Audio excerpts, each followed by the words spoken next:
يا من أتيت فزدت حبنا أسعدتنا وجمعت شملنا أنت هدية من الله لنا بعد انتظارنا لك طول السنة فيك السرور.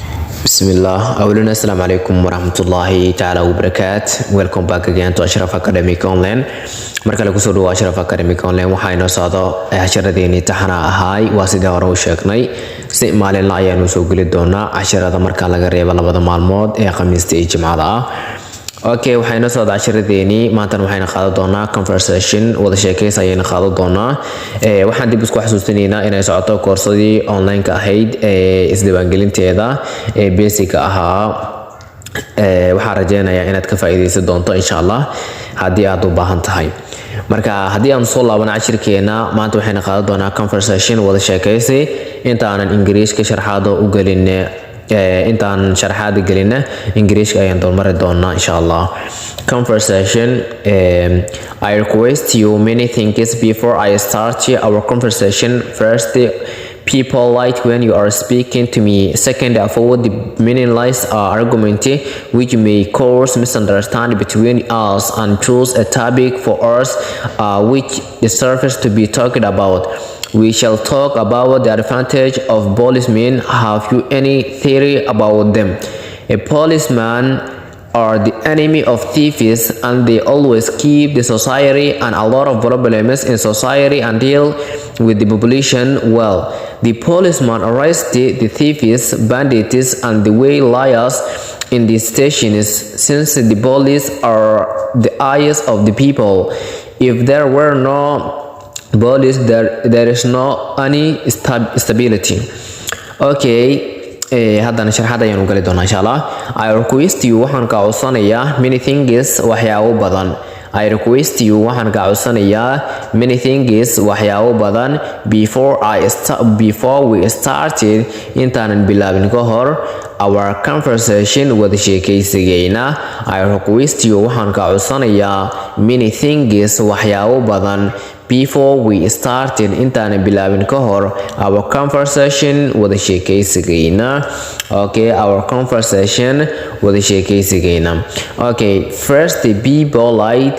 ugu horeyn ahaw mid akhlaaq leh ama noqo mid akhlaaq leh.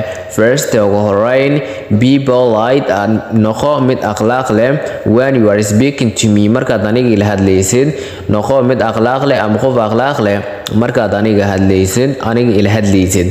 Okay, first be polite noqo mid akhlaaq leh when you are speaking to me markaad aniga ila hadlaysid. Second, midda labaad avoid ka fogow the meaningless argument. The meaningless argument dooda macna darada ka fogow. Avoid maxaa waaye waa ka fogaasho. The meaningless waa macna daro, argument waa dood isku qabo. Avoid the meaningless argument ka fogow dooda macna darada ayuu leeyahay. Which may cause kuwaasoo uu sababi karto which may cause taasoo sababi karto misunderstand isfahan waa ama isfahan daro between us anaga dhexdeena ayuu dhahay. Between us anaga dhexdeena. Okay, between us maxaa waaye anaga dhexdeena. Avoid the meaningless argument ka fogow muranka macna darada ah which may cause kaasoo sababi karo misunderstand isfahan waa ama isfahan daro between us anaga dhexdeena. And choose dooro a topic mawduuc dooro for us anaga noo door. And choose a topic for us mawduuc ama ciwaan noo door which deserves kaasoo u qalmo to talk it about ina laga hadlo. Okay, choose a topic for us topic noo door ama mawduuc noo door which deserves kaasoo u qalmo to be talked ina laga hadlo about ina laga hadlo. Okay, aan soo dulmarno. I request you waxaan ka codsanayaa many things waxyaabo badan before we started our conversation intaanan bilaabin ka hor wada sheekaysigeena. First, be polite noqo mid akhlaaq leh when you are speaking markaad ku hadlaysid when you are speaking to me markaad ila hadlaysid.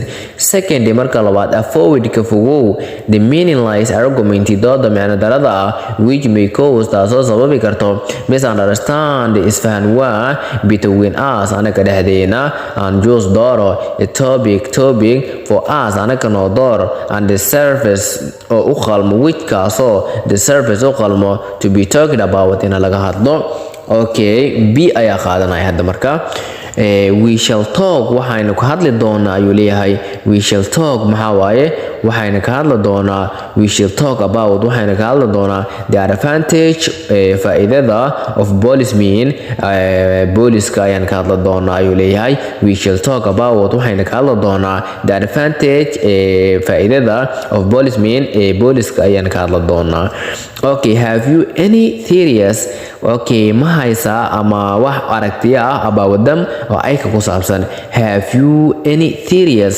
Theory ma haysaa aragti about them ay ku saabsan. Theory waa aragtiyo theories marka jamac tahay waaye.